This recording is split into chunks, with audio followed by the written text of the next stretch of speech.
guys, if you're new to my channel, my name is JD and I am a retired career criminal who now works in the recovery field helping others get out of the same place that I was for so many years of my life. This isn't a brag or a flex, but if you look at my criminal record, I was a prolific criminal. I was really good at committing copious amounts of felonies. I was also really good at getting caught for way more than I should have. Now, if you compared, like, per capita, the amount of felonies that I was actually committing versus the amount of felonies that I got caught for, it was really a very small percentage. The thing is that I was constantly doing something that I shouldn't have been fucking doing. For me, the lifestyle was more addictive than the drugs at a certain point. Someone told me a long time ago that if you're not living on the edge, you're taking up too much space. And I took that way the fuck too literally. I would get an adrenaline rush every time that I would get away with something, so I was constantly pushing the envelope to see what the fuck I could get away with. Sometimes that paid off, other times it really didn't. So as you can imagine, I've spent a lot of time incarcerated throughout the years. And if you've ever been incarcerated, you know exactly what I'm talking about. When I say this,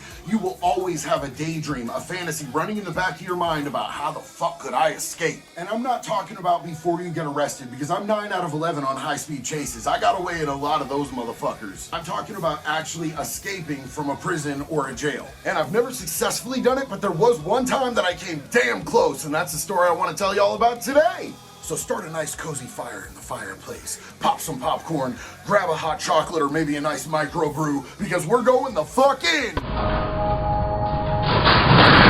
Now, I had been cold running amok between Eugene, Oregon and Portland, Oregon. I was trafficking large amounts of meth back and forth between the two places. Whenever there was a shortage, I saw dollar signs and I would transport fucking large amounts from one spot to the other, back and forth all the time. Pretty much anywhere that I would go, I was a walking crime wave, man. I was stealing cars here, taking them there, selling them, stealing cars here, taking them there and selling them. One time I actually left my house, stole a car to go and get groceries, and stole another car from the grocery store parking lot to take home and get my groceries home, and I ditched it the next apartment complex over. Scumbag shit, bro. And I'm just telling that not to brag, I'm just saying, like, that's the type of adrenaline junkie that I was. Now that we have a little bit of context, this first story takes place in Lane County Jail, which is in Eugene, Oregon. I was serving time for a UUMV, unauthorized use of a motor vehicle, which is basically Oregon's version of GTA, Grand Theft Auto. It's for stealing a fucking car. I had my people hitting up the jail constantly, telling them that I had a job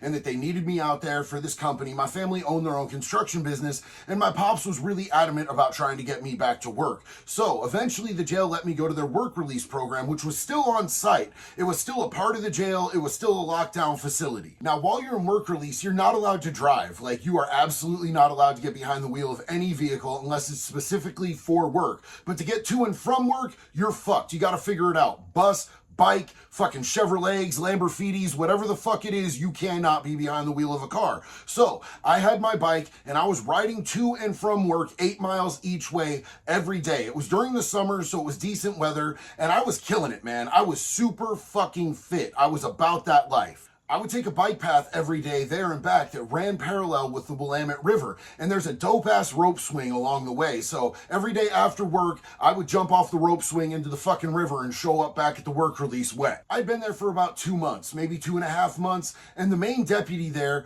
was Deputy White. And this dude was fucking cool, man. Like, I really dug this dude. Like, I had no issues with him. We always fucking had respect for each other. One morning, I went to go out to work, and he told me, "Hey, DeLay, man, you're gonna have to roll it up. You had charges come out of Multnomah County from Portland for another UUMV. They're going to shoot you back to the jail. You're going to finish your sentence there. Then they're going to shoot you to Portland, and you're probably going to go to prison from there, man. I'm sorry. I don't know what to tell you, but I'm going to let you roll your own shit up, even though I'm not supposed to do that. Go get your shit. It's time to go." Now, I don't know if you guys know this about me, but I'm half rabbit, bro. If I can run, I'm going to run. And I saw an opening. They were letting somebody else out to go to work, and I fucking hit that fucking door as fast as I could. I took straight off, and Deputy White was right behind me. There were about 13 other deputies that started chasing me. They came out the Sally Port at the main jail when we ran by there. They were coming out the work release. I was ducking and weaving, but Deputy White was the only one who was even close to keeping up with me. This dude was pretty fit too. He was fast as fuck, boy. But I decided that I was gonna dodge through this parking lot of a coffee shop. And at the beginning of the parking lot, there was like shrubs and everything. And I jumped over the shrubs. He was right behind me. He jumped the shrubs too, but there was landscape escaping wire that was running from one of the trees that was holding the fucking tree in place. He didn't see that. It caught the back of his boot when he went to jump, and he went face down into the pavement. My stupid ass stopped and turned around for half a second and said, "White, you okay, man?" He said, "Yeah, just stop, give up." "Hell no, I'm out." I started running again. Well, about a block later, I saw the cop cars coming from all directions. They pulled up in the middle of the street, threw their door open, used it as a shield, rained down on me with their guns, and said, "Get on the fucking ground." I threw my hands in the air and I said, "I was just playing. Let's go to jail.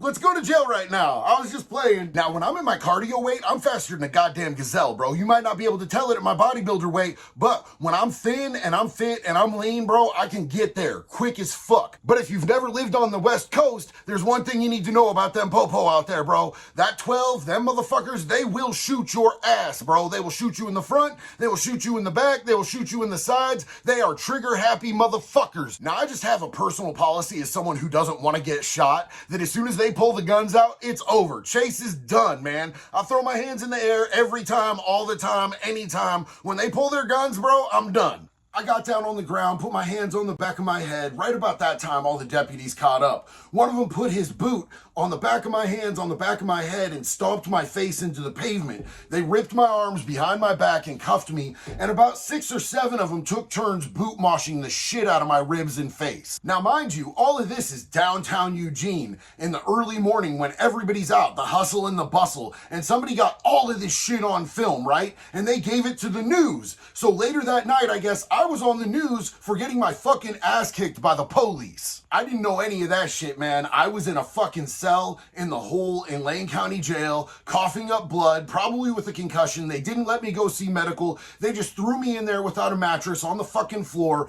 and told me that I was fucked. But later that night, after the news aired, they came in with a lawyer and told me that if I signed this piece of paper, that they wouldn't press an escape charge, that they would let me go. And I was still fucking deluded, man. I'd gotten kicked in the head multiple times. My head was on swivel. I wasn't thinking right. They were just like, "Look, sign this. You can't sue us for excessive force. There was no fucking issue. You didn't escape. It'll all be good. All this goes away." And I'm thinking, I get to go home if I sign this. So I dumbass sign this shit, right? And I tell them, "Look, I can go home now, right?" And they're like, "No, fuck no. You still got warrants and you still got to serve your time on your fucking sentence. But we're not going to add any extra escape charge." Fuck. So do understand that an escape charge adds 5 years to your sentence. So I still got a pretty good deal, but I probably could have sued for a shitload of money.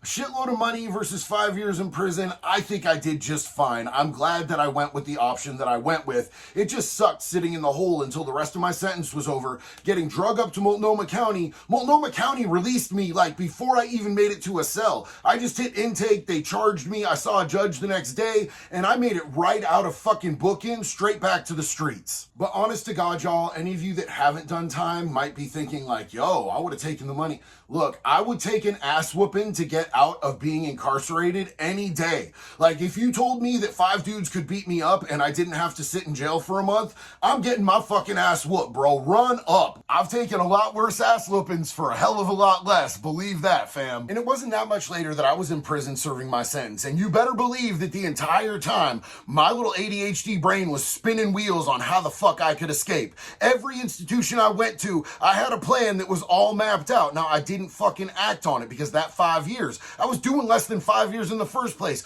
Why complicate the situation? Also understand that at the point where you escape, they have a federal task force that brings in those fugitives. You are all the way federally fucked in the ass if you escape from any type of closed facility. And towards the end of my set, they put me at Mill Creek Correctional Facility, and this place didn't even have a fence, bro. Like, it was right next to a fucking creek. It was right next to a fucking train tracks. Like, I had daydreams all day about running out there, jumping on a fucking train. Whoo, I'm fucking gone. But how long would I make it? Days, maybe, at the best. So I just sat my happy ass there and did my fucking time. And beyond any bullshit, I'm just gonna level with you here. Like, I would have to be doing a dime, like 10 years or more, to even consider trying to escape from a closed facility. Risk versus reward, it's just not fucking worth it. Just take your fucking licks, do your fucking time, and get back home to your fucking people. It's the same exact line of logic that I run these days when I tell myself I'm not not going to do the crime because I don't want to do the time. I don't want to lose everything that I have in my life that I've worked so fucking hard to gain in these last few years of recovery.